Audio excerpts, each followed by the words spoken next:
Quand j'entends le discours de Xi Jinping, c'est un discours de fraternité, de coopération avec les pays du monde entier. Et qui demande aussi, quand j'entends très bien, qu'il dit je suis prêt à accepter, à voir ce que les autres pays peuvent nous apporter et de nous changer dans certaines choses auxquelles on voudrait bien changer, mais seulement nous n'accepterons pas les dominations que la Chine a subies pendant des siècles, les 100 ans de supplice que la Chine a subi, et on ne peut pas effacer l'histoire. Mais nous sommes heureux quand même de voir que la Chine veut bien pardonner, mais on ne peut pas effacer l'histoire, on ne peut pas oublier. Aujourd'hui, la Chine est en sa coopération à travers le monde entier, sans exception, et nous sommes heureux de l'entendre. Il faut prendre ce discours dans ce sens. J'étais ministre de l'Environnement à un moment. Quand je vois l'effort que la Chine met afin d'éliminer les effets carbone, afin de voir des alternatives énergétiques, de se mettre un but et de l'atteindre avant. Il n'y a aucun pays au monde que je vois autant de voitures électriques sur les routes. Il n'y a aucun pays au monde où je vois des villes entières où le transport public, c'est des voitures électriques. Et non seulement électriques, mais ces voitures utilitaires ou privées sont alimentées, sont rechargées par l'énergie solaire.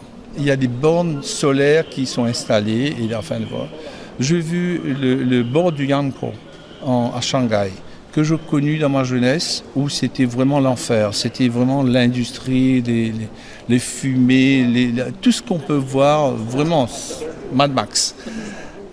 Aujourd'hui, quand je marche le long du Yangtze, on a recréé des wetlands, des marécages entre les maisons, et je vois certains insectes qui reviennent, et c'est bon signe, des oiseaux qui reviennent, et puis tout est vert aujourd'hui, même la pluie. Si je raconte que toutes les pluies qui tombent sur Beijing, c'est des pluies qui sont douces. Il n'y a pas de poussière, il n'y a pas de pollution. Or, il y a beaucoup de pays au monde, quand il pleut, c'est des acid rain, on dit, et c'est de la poussière, c'est sale, c'est salipote. Et voilà un peu l'effet de ce que la Chine est en train de faire dans tous les domaines.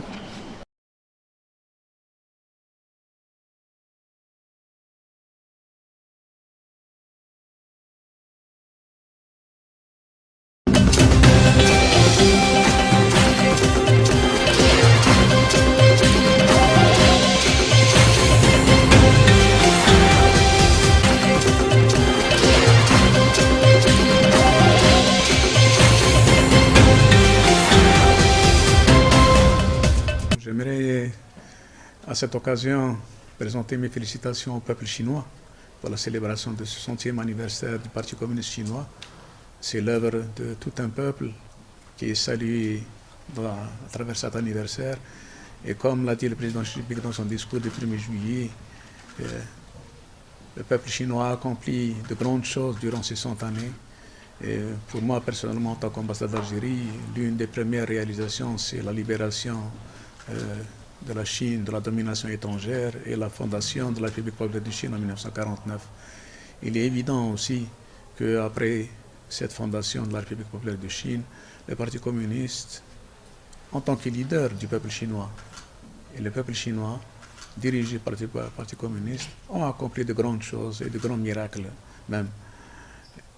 L'un des grands miracles réalisés durant ces 100 années, c'est la fin de la pauvreté. C'est une œuvre historique, c'est une réalisation historique. C'est la première fois que le peuple chinois, dans son histoire, met fin à la pauvreté.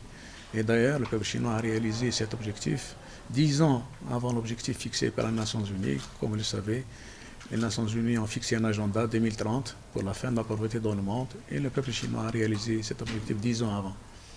Parmi les autres grandes réalisations, c'est le développement économique, qui est évident, que tout le monde voit, que tout le monde constate chaque jour, et qui a fait que la Chine devienne la deuxième économie au monde. Ce sont de grandes réalisations qu'on peut qualifier même de miraculeuses, parce que c'est la première fois de l'histoire de l'humanité qu'un peuple réussisse à faire sortir un pays d'un sous-développement absolu vers un développement qui est remarquable sur tous les plans. les réalisations de la Chine ne sont pas seulement économiques, elles sont économiques, sociales, politiques, technologiques, scientifiques. Dans chaque domaine, les Chinois ont réalisé des miracles. Et le président Xi Jinping a insisté sur ces réalisations, mais il a beaucoup aussi insisté sur le futur.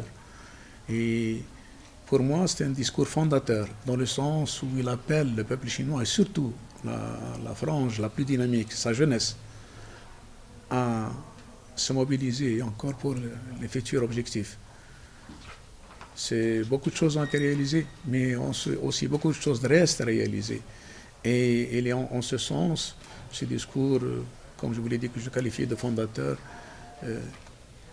il est destiné à l'ensemble des peuples chinois, mais surtout à sa jeunesse, à vous, les jeunes filles, les jeunes garçons de ce peuple, pour aller de l'avant, pour terminer l'œuvre qui a été accomplie, non pas la terminer, mais la continuer, l'achever, dans le sens où la renaissance de la nation chinoise, comme l'a dit le président Xi Jinping, est irréversible et elle doit se poursuivre.